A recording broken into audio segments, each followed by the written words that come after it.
ನನ್ನ ಹೆಸರು ಮಂಜು ಅಂತ. ನಾವು ಚಾಮರಾಜನಗರದಿಂದ ಬಂದಿರೋದು. ನಾವು ನಮ್ಮ ಇವರು ರಾಜ್ಕುಮಾರ್ ಅವರಾಗಿರ್ಬೋದು, ರಾಜಣ್ಣ ಅವರು, ಅಪ್ಪು ಬಾಸ್ ಆಗಿರ್ಬೋದು, ಇವರೆಲ್ಲ ನಮ್ಮ ಚಾಮರಾಜನಗರದಿಂದನೇ ಹುಟ್ಟಿ ಬೆಳೆದಂಥವ್ರು. ಅದರಿಂದ ನಾವು ಅವರ ಅಭಿಮಾನಿಗಳು. ಹುಟ್ಟವ್ರೇನಕ್ಕೋಸ್ಕರ ಅಭಿಮಾನಿ ಅಲ್ಲ, ಅವರು ನಡ್ಕೊತಿರೋ ರೀತಿ, ಅವರು ಜೀವನದಲ್ಲಿ ಬಂದಂಥ ಒಂದು ಸ್ಫೂರ್ತಿ ಎಲ್ಲ ನಮ್ಮ ಯುವಕರಿಗೂ ಒಂದು ಸ್ಫೂರ್ತಿನೇ ಅದು. ಅದನ್ನು ನಾವು ಯುವಕರು ಪಾಲಿಸಬೇಕು. ಇವಾಗ ನಮ್ಮ ಅಪ್ಪು ಬಾಸ್ ಹೇಳಿರೋ ಥರ, ನಮ್ಮ ರಾಜಣ್ಣ ಅವ್ರು ಹೇಳಿರೋ ಥರ ರಕ್ತದಾನ ಮಾಡಬೇಕು, ಕಣ್ದಾನ ಮಾಡಬೇಕು, ಒಬ್ಬರಿಗೆ ಹೆಲ್ಪ್ ಮಾಡಬೇಕು, ಸಹಾಯ ಮಾಡಬೇಕು. ಆ ರೀತಿ ಅವ್ರು ಬಂದಿದ್ದಾರೆ. ಅವ್ರ ಸ್ಫೂರ್ತಿಯಿಂದ ನಾವು ಯುವಕರು ಹೋಗೋಣ ಅಂತ ನಾನು ಹೇಳಕ್ಕೆ ಇಷ್ಟಪಡ್ತೀನಿ. ಅಣ್ಣ ಅವ್ರ ಹುಟ್ಟುಹಬ್ಬ. ನಾವು ಇವತ್ತು ಹುಟ್ಟುಹಬ್ಬ ದಿನ ಬಂದಿರೋದು ನಮ್ಗೆ ತುಂಬಾ ಖುಷಿ.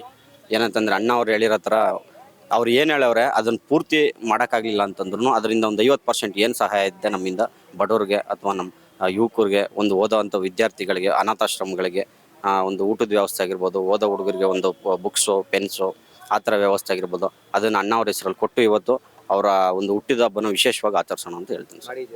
ಮಾಡಿದ್ದೀವಿ ಸರ್. ಸರ್ ನಾವು ಚಾಮರಾಜನಗರದಲ್ಲಿ ಮಾಡಿದ್ದೀವಿ. ಹೌದು ಸರ್. ಸರ್ ಅಂದರೆ ನಾವು ಇವರು ಹುಟ್ಟಿದಬ್ಬ ಪ್ರಯುಕ್ತ ಅಂತ ಮಾಡ್ತಿಲ್ಲ, ನಾವು ಮಾಮೂಲಿ ಆಶ್ರಮಗಳಿಗೆಲ್ಲ ಮಾಡ್ತಾ ಇರ್ತೀವಿ ಸರ್. ಸರ್ ಹುಟ್ಟುಹಬ್ಬ ಅಂತಲ್ಲ, ನಾವು ಅವಾಗವಾಗ ಮಾಡ್ತಾ ಇರ್ತೀವಿ ಸರ್. ಹೌದು ಸರ್. ಅನಾಥಾಶ್ರಮಕ್ಕೆಲ್ಲ ಏನೇನು ನಿಲ್ಬೇಕು ಇವ್ರು ಹೇಳ್ಕೊಟ್ರೆ ಸ್ಫೂರ್ತಿಯಿಂದನೇ ನಾವು ಮಾಡ್ಕೊಂಡು ಹೋಗ್ತಿರೋದು ಸರ್. ಸರ್ ಅಂದರೆ ನಮ್ಮಲ್ಲಿ ಒಂದು 2 ಅಷ್ಟೇ ಸರ್ ಇರೋದು. ಹೌದು ಸರ್. ನಮ್ಮ ಕಡೆ ಎಲ್ಲ ಒಂದು 2-3 ಇದೆ ಅಷ್ಟೇ. ನಾವು ಅದಕ್ಕೆ ಏನು ಬೇಕೋ ಸೌಲಭ್ಯಗಳು ಅಂದರೆ ನಮ್ಮ ಯುವಕರಿದ್ದಾರೆ, ನಮ್ಮ ತಂಡ ಇದೆ, ನಮ್ಮದೊಂದು ಗ್ರೂಪ್ಗಳೈತೆ, ಸಂಘ ಸಂಸ್ಥೆಗಳೈತೆ ಸರ್. ಅಂದರೆ ಹುಡುಗರದ್ದು ಒಂದು ಮಾಮೂಲಿ ಇರ್ತಾರಲ್ಲ, ಫ್ರೆಂಡ್ಶಿಪ್ ಇರುತ್ತೆ, ಅದ್ರ ಮುಖಾಂತರ ಏನು ಮಾಡಬೇಕು ನಾವು ಹೆಲ್ಪ್ ಮಾಡ್ತಾ ಇರ್ತೀವಿ ಸರ್. ಹೌದು ಸರ್. ಮಿಕ್ಕ ದಿವಸನೂ ಮಾಡ್ತಾ ಇರ್ತೀವಿ ಸರ್. ಅಂದರೆ ನಾವು ಹುಟ್ಟಿದ ದಿನ ಅಂತಲ್ಲ ಸರ್, ಅವ್ರು ಹೇಳ್ಕೊಟ್ಟಿರೋದೇ ಒಂದು ಸರ್, ಒಬ್ಬರಿಗೆ ಸಹಾಯ ಮಾಡಿದ್ರೆ ಅದು ನಮ್ಮನ್ನು ಕಾಪಾಡುತ್ತೆ ಅಂತಂತ ನಾವು ಅದನ್ನು ಪಾಲಿಸ್ಕೊ ಬರ್ತಾ ಇರ್ತೀವಿ ಸರ್. ನಾವು ಕೇಗೊಲ್ಲಹಳ್ಳಿ ಅಂತ ಕುಂಬಳಗೂಡು ಹತ್ರ ಐತೆ, ಅಲ್ಲಿಂದ ಬಂದಿರೋದು. ನಮ್ಮ ಹೆಸರು ಮಂಜು. ಹುಟ್ಟಿದ ಹಬ್ಬ ಅಂತ ನಾನು ದೇವಸ್ಥಾನಕ್ಕೆ ಬಂದಿದ್ದೀನಿ. ಆ ದೇವಸ್ಥಾನಕ್ಕೆ ಬಂದು ಒಂದ್ಸತಿ ಪ್ರಾರ್ಥನೆ ಮಾಡ್ಕೊಂಡು ಹೋದ್ರೆ ನನಗೆ ಸಮಾಧಾನ. ಅವರು ಸತ್ತವರಾಗಿತ್ತವ್ರು ಅಂತಲ್ಲ, ಅವರು ನಮ್ಮ ಜೊತೆಗೆ ಇರ್ತಾರೆ ಯಾವಾಗ್ಲೂ. ಯಾವಾಗಲೂ ನಾನು ಎದ್ದ ತಕ್ಷಣ ಅವ್ರ ಮಕ ನೋಡ್ಕೊಂಡೆ ನಾನು ಹೊರಗಡೆ ಬರೋದು. ಎಲ್ಲ ಈಗ ಅಭಿಮಾನಿ ದೇವ್ರುಗಳು ಅಂತ ಹೇಳ್ಬಿಟ್ಟವ್ರೆ, ನಮ್ಮನ್ನು ದೇವ್ರು ಮಾಡ್ಬಿಟ್ಟವ್ರೆ. ಅವ್ರ ದೇವರಾಗಿಲ್ಲ, ನಮ್ಮನ್ನು ದೇವ್ರು ಮಾಡಕ್ಬಿಟ್ಟು ಹೊಂಟೋದ್ರು ಅವರು. ಅವ್ರ ಥರ ನಾವು ಇರಬೇಕು ಅಂತ ಆಸೆ. ನಾವು ಯಾರಿಗೂ ಒಂದು ಕೆಟ್ಟದ್ದು ಮಾಡಬಾರ್ದು, ಒಂದು ಆಳಿಸ್ಬಾರ್ದು, ಒಬ್ಬರನ್ನ ಹೆಸರನ್ನ ಹಿಂಗಳಿಸ್ಬಾರ್ದು ಅಂತ ಹೇಳೋರಲ್ವ, ಅದೇ ರೀತಿ ನಾವು ಬದುಕಬೇಕು ಅಂತ ಬದುಕ್ತೇ ಇದ್ದೀನಿ. ಅಂದರೆ ಎಲ್ರಿಗೂ ಹೇಳೋದು ಅಂದ್ರೆ ನಾನು ಹೇಳಿದ್ರೆ ಅವಾಗಲಿಂದ ಹೇಳ್ತಿದ್ದೀನಿ.